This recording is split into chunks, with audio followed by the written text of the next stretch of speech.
Hello, Absurdians. Rod here. Here is our bonus episode, which was meant to be published on January 17th.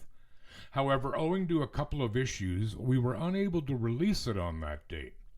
Further, apologies, as at about the 24-minute mark of this episode, a strange background hiss appears, and despite my best efforts, I was unable to remove it during editing.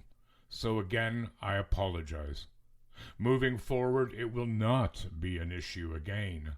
So with that said, here it is, bonus episode 9. We hope you enjoy it. The following podcast contains mature subject matter, adult themes, and may also contain profanity. You have been warned.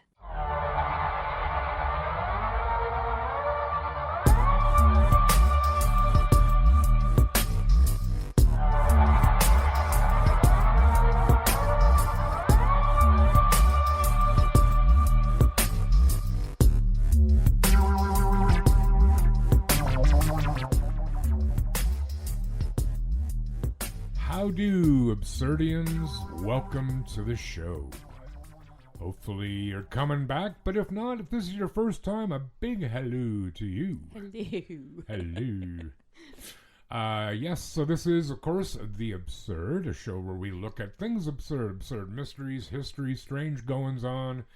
You better believe we got absurdities. Mm-hmm. That over there is Mel. Hi, Mel. It is Mel. That over there's Rod. It is. How goes it? It goes well. Yeah? All right. Yeah. It's like I just saw you. I know. She says that because we just finished recording our regular episode. Like not 5 minutes ago. Yeah. Here we are again. Here we are again Once more with a bonus. into the fray, good boys. Yeah, and we're doing this one because, as you may be aware, we had to cancel 2 recording episodes. Let's take that again. As you may be aware, we had to cancel 2 recording sessions. One because of ridiculous weather, and the other one because of a ridiculous head cold by herself, Mel. Yeah, she wasn't happy about it. No, I was not. If you want to hear how she sounded, listen to our re-release from 2 weeks ago. It was good times. Yeah, it sounded hot, guys. You should tune in. Yes. So we're going to be pretty lean on the news here because we don't really have any. No, we don't really have any. You just get us. Yeah, we covered it in the episode we just recorded. And if you're curious about the outcome of the contest, it's in there. It's at the beginning of the regular episode, which came out January 14th. This episode will be coming out on the 17th of Janvier. Janvier. Yeah, it's a good month. That's German. No, it's French. Yeah, that's right. Oh, I haven't forgotten. Yeah. Would you like to tell the boys and girls how old you're going to be? No. Okay. That's okay. I know how old she's going to be. No. I'm not going to say. No. Not gonna 35? say. I don't know, something like that. Sorry? 35? Yeah. 36? Wow, I've lost track. That's on the way. Like you'll pass by those numbers on the way. Yeah. Yeah. Good times. Yeah. My friend Evelina has something planned for that, but I don't know what it is yet. Well, you shouldn't know. It's a surprise. Yeah, I know. On the night of? Yeah, because it's a Saturday this Is year. it? Mm-hmm. Yes, it is. Huh. All right. Well, that week of recording, I'll take you out for a birthday snackarino. All right. And drinky like drinky snacks. poo. Do you know who Chuck Norris is? Yeah. You know how there's jokes about Chuck Norris? Yeah. Want to hear my 2 favorite Chuck Norris jokes? Do I have a choice? No. I didn't think so. This isn't a favorite, but I did just read it. Okay. Chuck Norris threw a hand grenade and 50 people were killed. Then it exploded. But here's my favorite Chuck Norris joke. Chuck Norris doesn't sleep. He waits. Jesus Christ. Wow. Those are quality jokes, man. Chuck Norris is a dick, though. Is he? He's pro-Trump big time. Same with Sylvester Stallone. Hey, you want a piece of me? my Sylvester Stallone. The place where I work out. Yeah. I won't say where it is, but In case somebody wants to come and watch you. well, they might be creeping in windows. I don't know. We had that happen. Come on. Yeah. So I'll tell that story too. So when there's a group of us girls, we get together 3 times a week, and we have our wonderful, amazing, pain in the ass coach, Bev Reed. She was the one that sent the yes. What was that? Apple cider vinegar. Yes, that one. For our drinking. What will we drink next? Yes. Uh-huh. So we were working out in a gym at that point in time, and they had, gyms have big giant windows for whatever reason. For whatever reason. And we work out very early in the morning, so like it's dark. 5 a.m. Yes. So it's not 5 a.m. But anyways, so it's still dark. Yeah. Many times. Yeah. And there'd always be a car that would drive by thinking we can't see them, and they would stop on the road. We're like, what are they doing? You want to know? No. Right. Is it Whack Job? How do I know? Oh, back from the yeah. From our last episode, we talked about a guy named Whack Job. Yeah. It was interesting. Creepy. It was interesting. Creepy. Yeah, Bev chased it one time, and really, like ran down the road. It was a whole thing. It was a whole thing. Sweet. Yeah. Good for her. Yeah. Throwing dumbbells as she went. Yeah, she probably can. Really? That'd be pretty cool to watch. Sounds pretty strong. Yeah, she is pretty strong. I'm scared of her. Yeah, you should be. I threw a ball at her today. That was good. Like, was she facing you? No. That was fucking uncalled for, wasn't it? Wait, let's say that was uncalled for, wasn't it? No. She deserves every bit of it. Did she mind? No. Oh, okay, good. All right, but she likes the abuse. Your main story. What was my main story? Oh yeah. So this morning when we went to the gym, someone had, and I'm assuming it's not the owner of the building, someone had taken a sticker of Donald Trump, but he looked like Hitler, and they had stuck the sticker to her window. Like when you go into her business, yeah. And I'm like, dude, that's not cool, man. I mean, cool accurate, but it's still not cool. No, stick it on your own damn window. That's right. No. I'm like, that's why not cool. was that there? I'm assuming she didn't put it there. I agree with the sentiment. Sure. But yeah. You don't deface other people's stuff over your opinions. No, so I don't know what was going on there, but anyways. You should now. If there was do you have punching bags that are hanging bags? No. I just thought a brilliant idea. What's that? You know, the hanging bags. You know what I mean? Yeah. Make one looks exactly like Trump. I'd be kicking the shit out of that thing every day. Yeah, dude. My mom and dad used to have one, like the small one where you're like... That's a punching bag. Like that? Yeah, like a rabbit punching bag. Yeah, those are fun. They are fun because you got to get a rhythm. Yeah. Right? Yeah. I just gave her a side eye. Anyways, yeah. Where were we going with that? How do I know? I don't know. Here we are. You were saying about I don't know how we got on that topic. I don't know how we got on that. We're losing it, dude. Yeah. Anyways. Right. Shall we leap into a story? Let's get into it. Okay. I have a story that I've entitled The Amazing Mary Vincent. Okay. This is true crime stuff now, y'all. All right. Give it to me. I will. In the fall of 1978, 15-year-old Mary Vincent was hitchhiking near Modesto, California, hoping to get to her grandfather's house after running away from home, when a seemingly kind older man in a blue van pulled over and offered her a ride.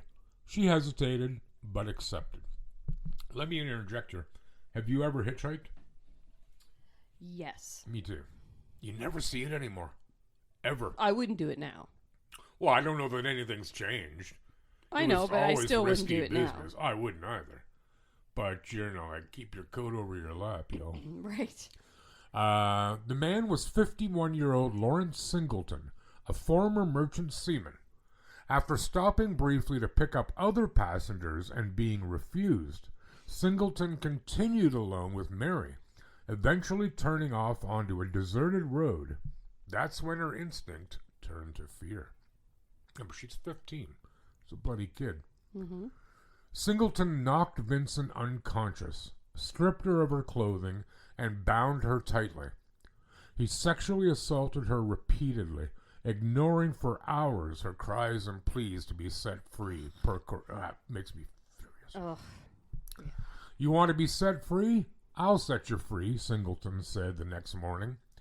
He pulled out a hatchet and severed both of Vincent's arms and threw her down a ravine and left her for dead.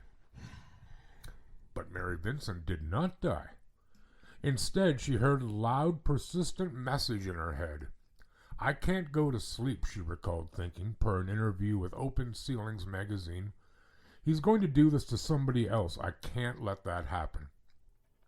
She packed the raw ends of her arms with dirt to slow the bleeding and crawled her way out of the ravine. How do you crawl with no arms? God. Well, it may not have been the whole arm. Maybe it was like to the elbow or something. Whatever. I don't know, dude. It was a 30-foot climb up the side of the ravine. Wow.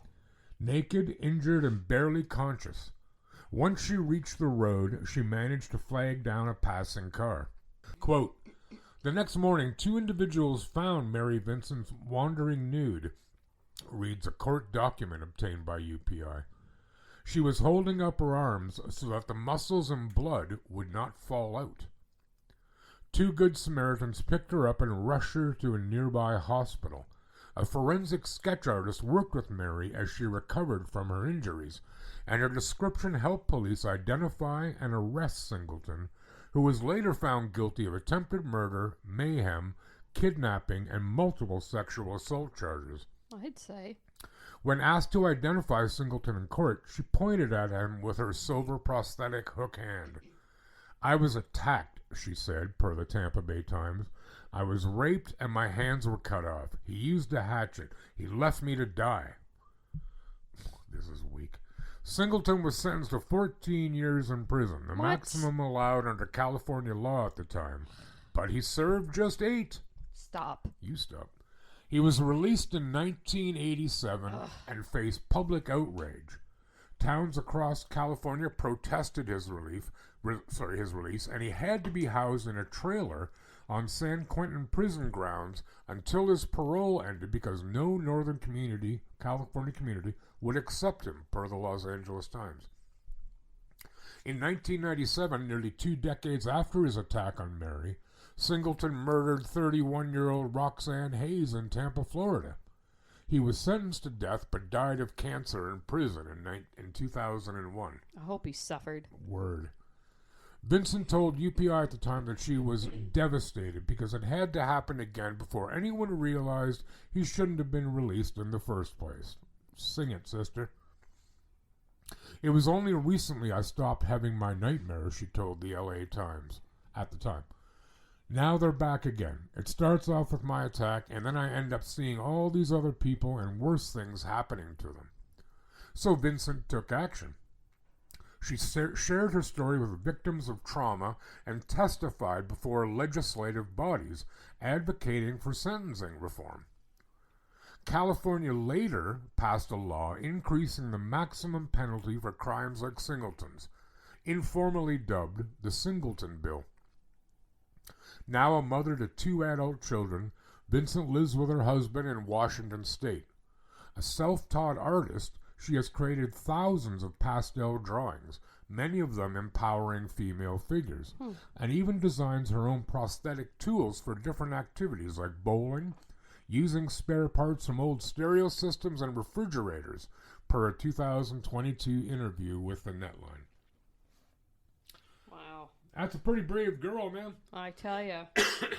At 15, too. Yeah, that's what I'm saying. Push her way through all that and... Survival instinct is strong, can't dude. even imagine. Can't. Fight or flight. You know? Just brutal. Yeah.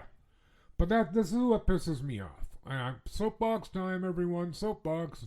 Time for Rod to have a monologue. Somebody like that dude, he's messed up. He's got mental health issues. Yeah. No question. Well, yeah. To do that to somebody else? Right. And I've said this before. I'll say it again. I have absolute sympathy for anyone with a mental health issue. Sure. Until you act on it and hurt someone else. Yes. I no longer care about you. No. Exactly. What did you do to address these mental health issues? You had to know that thinking about raping and what, dismembering, essentially, a 15-year-old girl is not normal thinking. No. Granted, I am looking at it from the outside in. But, it's like I hear more and more, we have laws but no justice. And I largely agree with that. Yeah. Why wasn't this asshole forever locked up? I don't mean in prison. Put him into an institution. Something. We don't have to make him suffer or hurt. No. Just keep him away from people. Yeah. That he can hurt. Yeah. I don't care about him otherwise. Nope. But wait till you see the picture of this girl. She's awesome. Yeah. I mean, she's a woman now, right? Born in 1963. Right. I had to do the math there. Yeah. But she obviously carved out her own place in the world. Jeez. Good on her, I say. Tough stuff. Word, yo. You got something for us? I do. Let's hear it. On May 8th, 2008, 18-year-old Joshua Maddux left his house. He told his sister Kate he was going for a walk. He often went hiking alone, so when his sister saw him leave the house, she thought little of it. But when he failed to return later that evening, the family became worried.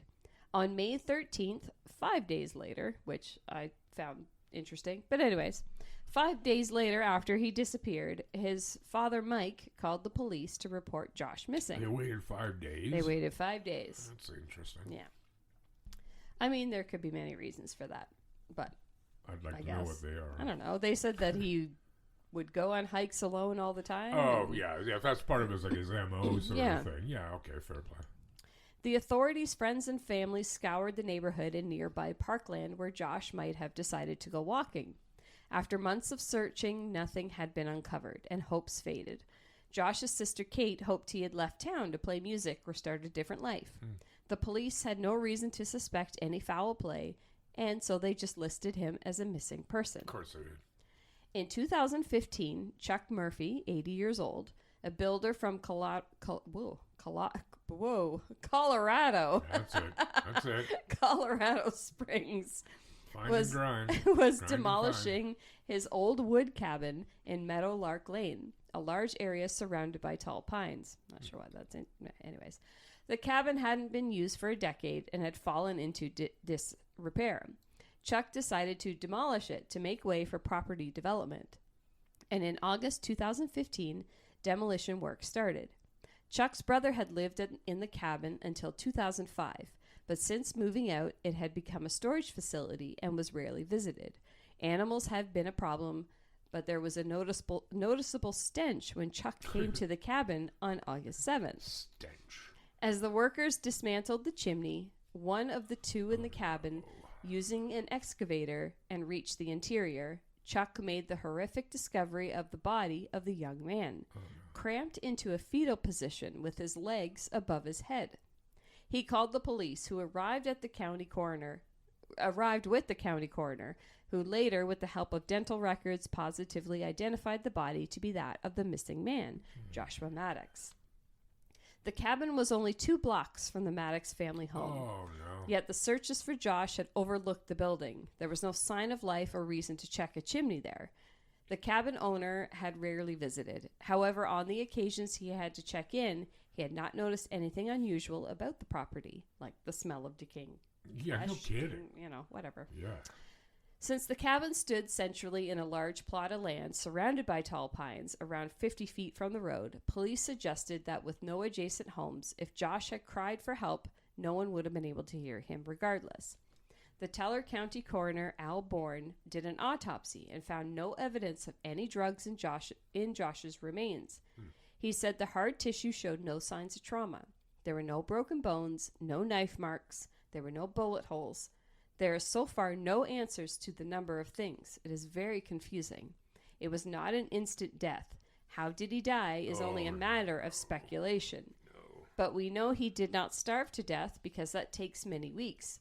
So then you go down the chain and you can have dehydration, which can also take a few days. And the other thing would be hypothermia, which would only take a day or two. We have no evidence to say which one came first. On September 18th, 2015, Bourne made the ruling of an accidental death.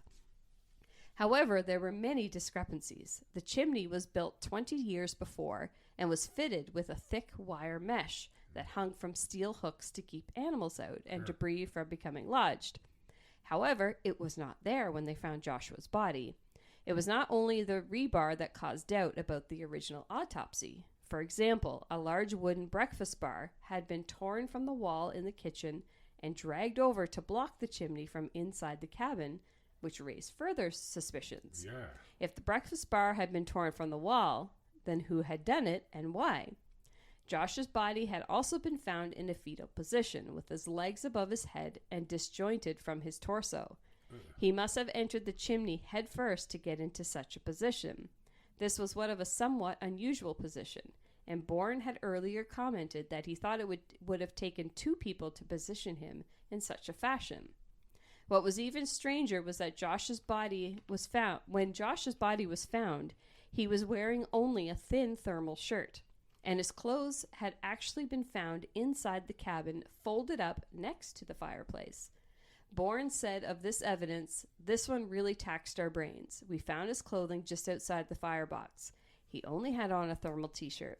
We don't know why he took his clothes off, took his shoes and socks off, and why he went outside, climbed the roof, and went down the chimney. It was not linear thinking."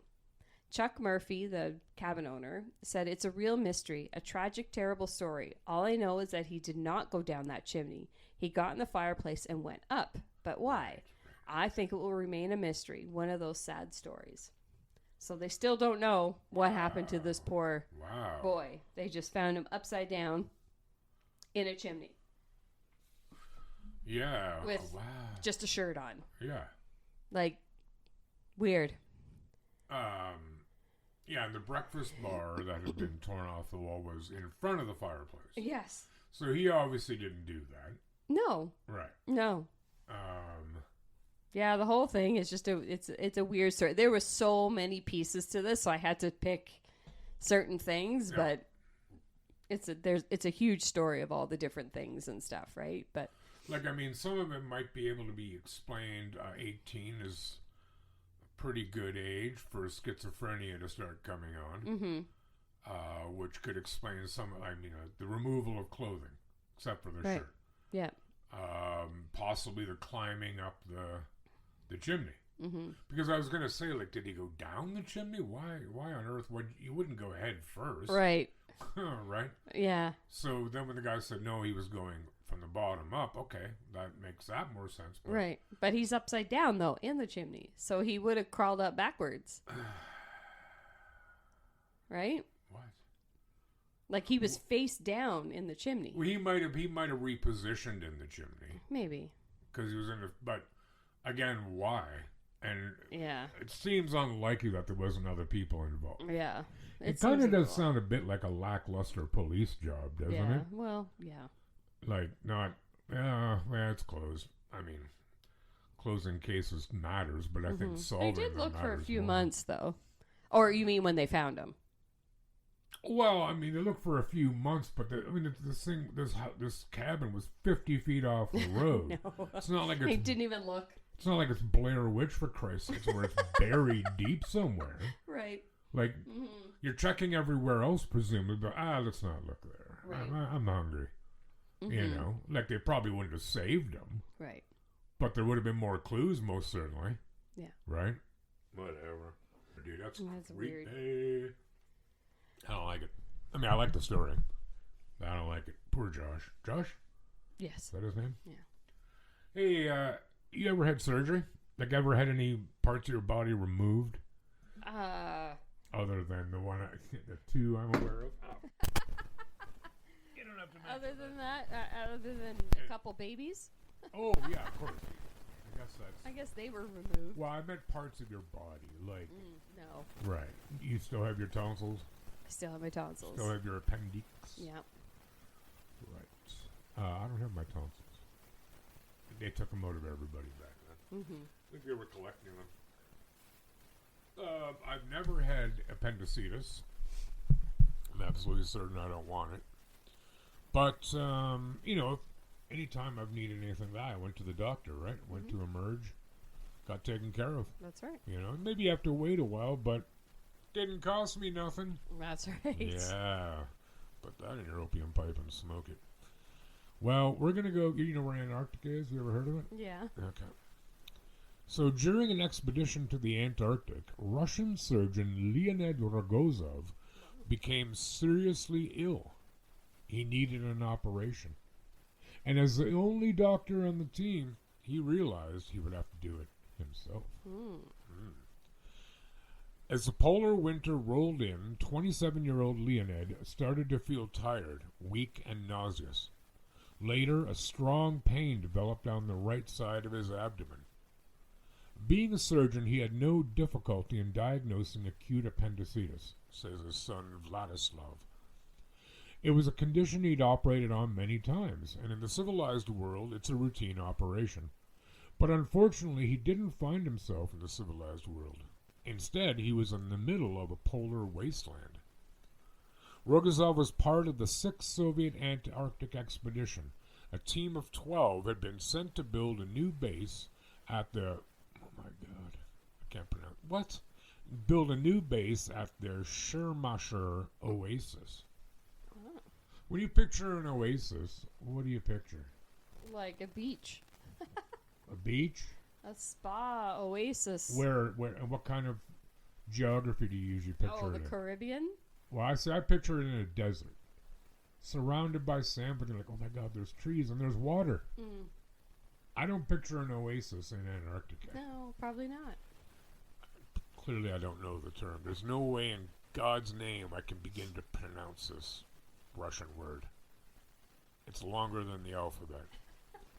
So the something station was up and running by the middle of February 1961, and with their mission complete, the group settled down to see out the hostile winter months. But by the end of April, Rogozov's life was in danger, and he had no hope of outside help. The journey from Russia to the Antarctic had taken 36 days by sea, and the ship wouldn't be back for another year. Flying was impossible because of the snow and blizzards. He was confronted with a very difficult situation of life and death, said his son. He could wait for no help or make an attempt to operate on himself. Yeah, I don't like this. It was not an easy choice. Rogozov knew his appendix could burst, and if that happened, it would almost certainly kill him. And while he considered his options, his symptoms got worse. He had to open his own abdomen to take his intestines out, said his son.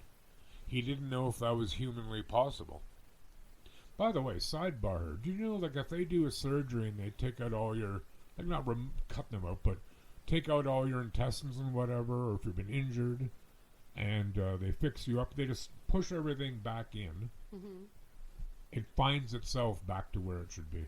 Really? It will move around in your cavity to get back into position. It's That's kinda, creepy. I know, but good. I know my intestines are well trained.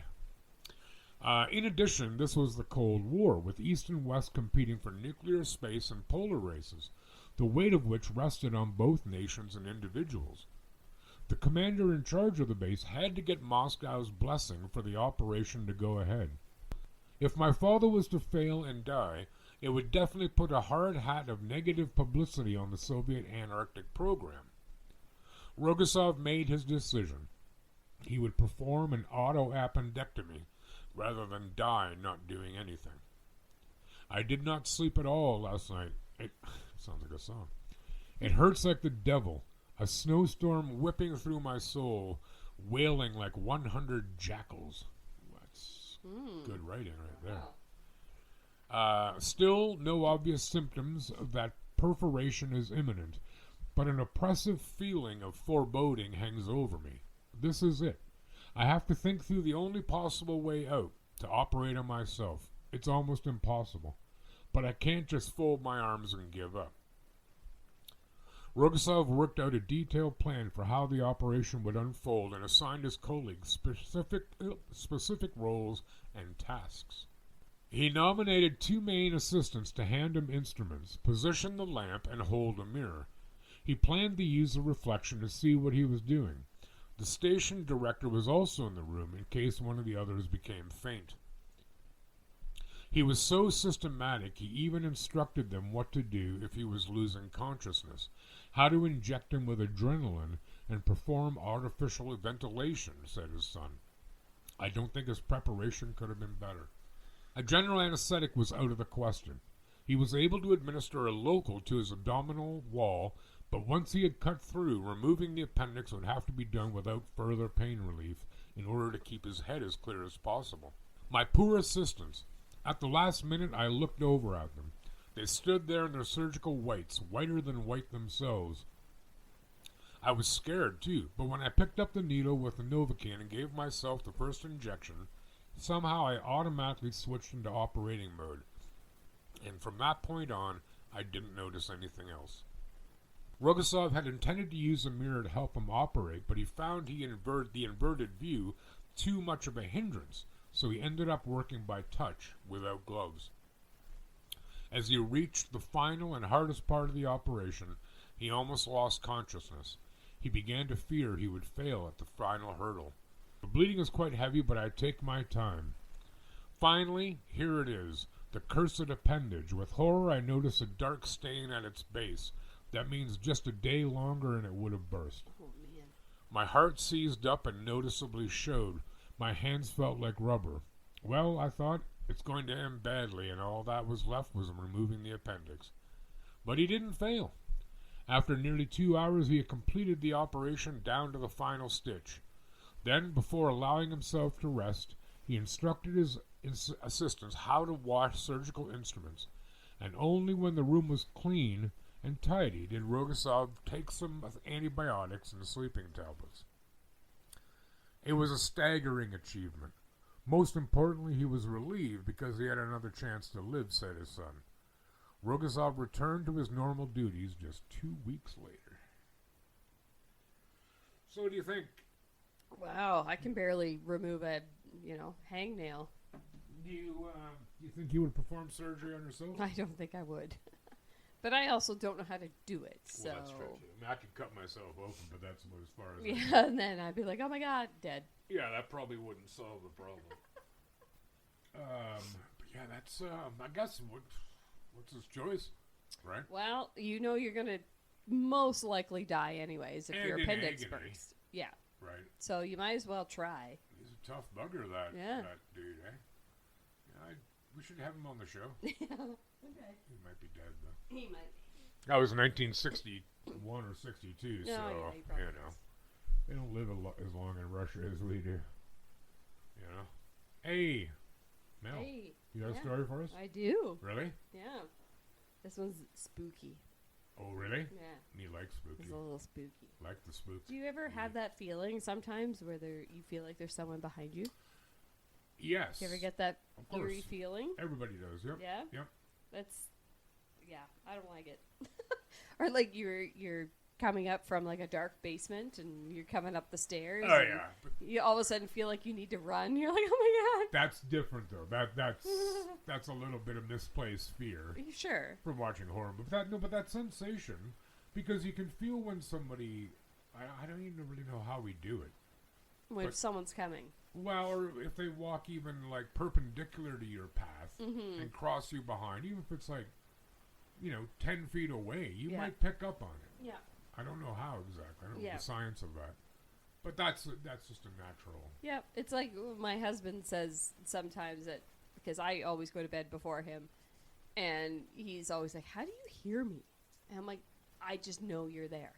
I sense you there. Like when he comes into the room? Yeah, like when he comes to bed. Okay. Whatever hour he comes to bed, and I could be completely asleep, Right. and I wake up. Not all the time. No. But I'll wake up, and he'd be like, how did you know? He's like, I didn't make a sound. I'm like, I just know you're there. Right. I feel Yeah. your presence in the room. I'm sure that's really, really, really old pre-human stuff. Sure. Yeah. Like from whatever... Like fight or flight kind of stuff, too, right? Like for defense predators and all mechanism. that. Yep. Yeah, For sure. You don't get bushwhacked. So I'm just bringing out my caveman. That's what I'll tell him. A what? My caveman. Oh, caveman.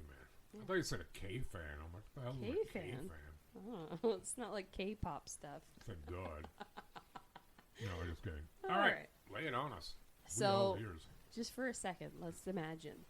It's 3 a.m. on a random Tuesday. Okay. You're walking down a long, dimly lit hallway Okay. in your apartment building.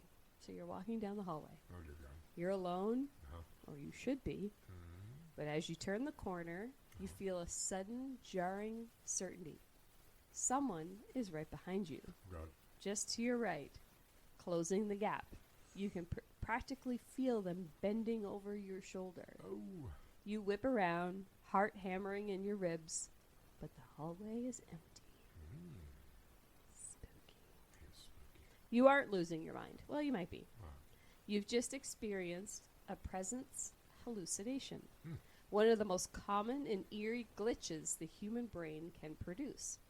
For years, we called this the third man factor, or a felt presence. Okay. Famous explorers like Ernest Shackleton reported it. Famous explorers like Ernest Shackleton reported it while starving and freezing in the Antarctic. Huh. Hey, Antarctic again. Wow. Feeling an invisible fourth member on their team walking beside them. But as of late 2025, neuroscience has much more grounded and perhaps even stranger explanation. Researchers have found that this phantom is actually you. Specifically, it's its breakdown of your brain's functional network. In a study published in Brain Communications, it's cool, in 2025, scientists identified a specific subnetwork of reduced connectivity in the brain that connects how we move with how we pay attention. When you're exhausted, stressed, or lonely, the brain's predictive processing misfires. It sends out a signal to move your arm, but it fails to recognize the sensory echo of that movement on its own. To resolve this confusion, your mind creates a separate entity to own those sensations. It conjures a stranger standing in the shadows just to make sense of your own presence. But here's the newest twist from the world of spooky science. A September 2025 analysis of over 580 individuals found that these hallucinations can actually be induced in a lab using robotics. By creating a tiny delay between your hands' movements and a robotic touch on your back, scientists can make anyone feel like a ghost is in your room. Even weirder, people experiencing these hallucinations actually start overcounting the number of people in the room. Their subconscious mind literally adds the phantom into the tally, even if you can't see it. So if you feel that prickle on your neck tonight, remember, it's likely just your brain trying to make sense of itself. If not a spirit from the past, it's a phantom of your own making, walking exactly 2 steps behind you. That's really cool. Yeah. That is really cool. Yeah, so they have this whole machine that when I was looking at this article, that they hook people up to this machine, and just your responses to certain sounds and movements can make it feel like someone's just there behind you. Like I've had that so if I'm working at home, like I'm upstairs by myself and my back is to my door, and I hate that. I hate that feeling. Right. And every once in a while I look over my shoulder because I feel like somebody is there. And it's a spooky feeling, and the more I read on this, that's actually a big indicator, like if it's happening like all the time. Yeah. People with Parkinson's. Really? Yeah. They have a lot of those types of episodes happening. Interesting. Yeah. You have any Parkinson's in your family? That's good. No. I don't have it all the time. It's just every once in a while, or like you're laying in bed and you're almost asleep and you're like, somebody there. Or is that just me? Maybe it's because I watch too many horror movies and I read a lot of murder books.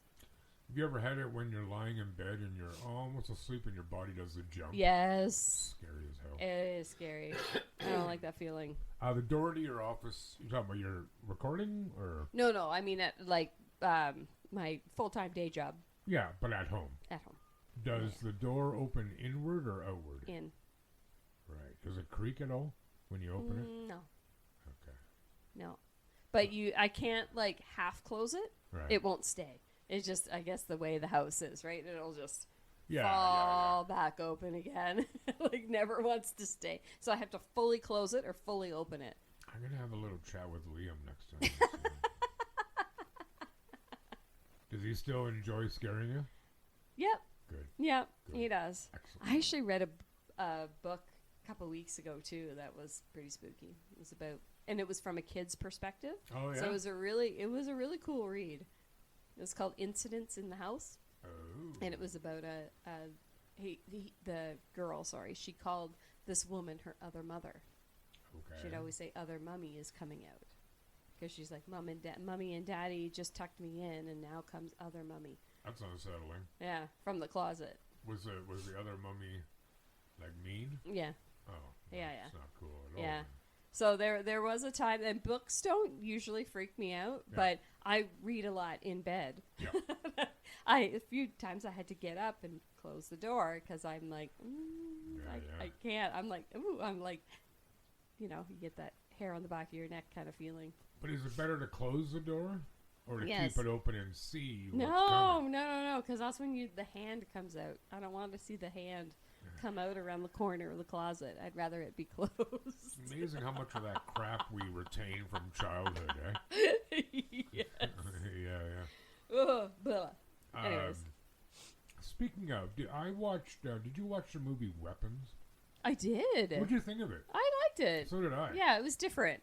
Yeah. It was different. I really enjoyed it. I didn't really know where it was going at first. Mm-hmm. But the scene when it was a woman who was it was a teacher, right? It Yeah, was, and when she was asleep in her car while she was staking out the house, Mm-hmm.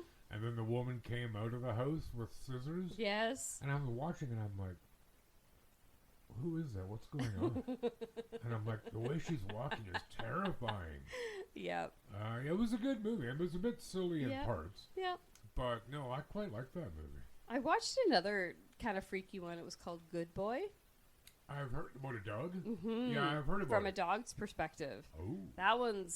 That's an interesting one too. Is It's it? spooky. Recommend? Yeah, it's spooky. Okay. You can find it on your thing. My thing. Smile 2 was crap. I enjoyed it. Did you? I did. Maybe I was just in the right headspace for it. It never started. I was watching it, and I'm like, is this going to go anywhere? Like, Oh, really? first Smile was Uh. immeasurably It better. was, 'Cause yeah. It's a good movie. Yeah. It creeped the hell out Oh of my me. God! When the sister walks up to the car. Oh, don't even, dude. Don't even. Yeah, don't even. But the first woman who dies in her office, Mm-hmm. like the one who's brought in for a psych eval, Yep. when she smiled, does the smile. Yes. I have a picture of that. Whenever I play games every day, like word games, Yep. with someone I used to work with, and we compare scores. Mm-hmm. So if she starts getting too cocky or lippy or whatever, Yeah. she hates horror movies. Oh, really? I'll send her that picture from from the movie, because there's nothing like gross about it or bloody, not No. remotely, not just the opposite. No. But you look at the smile and you're like, oh my God, is that creepy? Yeah, it is. She doesn't like it, so I knock her back into Yeah, place. do it. I will. Yeah. Anything else? No, I think that's it. Yeah. You guys should give us some 5 stars wherever you're listening to us. Please do. There's that. Please do. Yeah, get on that. We Share like us. the 5-star. Yeah, and please share with your friends. Yes. The show. We like, I would love for more of you to follow us on Facebook and Insta, but I'd be way more beholden to you if you give us the 5-star reviews on Spotify or wherever it is you listen to. Yeah. Because that actually helps us. Yeah, it does. You know? Yeah. So, like in olden times, by that I mean 2025, we're going to go to Piper's for a quick bite. We are. Me hungry. Mm-hmm. You hungry, Melina? I am hungry. Sorry. You hungry, Mel? Yes, I am. Me too. So, anyways, we will see you next week. Give our other episode a listen. Came out Wednesday. And in the meantime, take good care of yourselves and one another, please. Bye. Goodbye to you.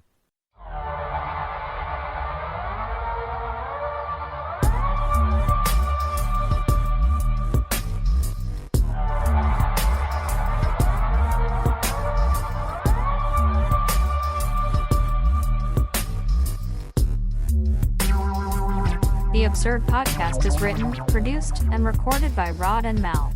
Music by Audionautics.com.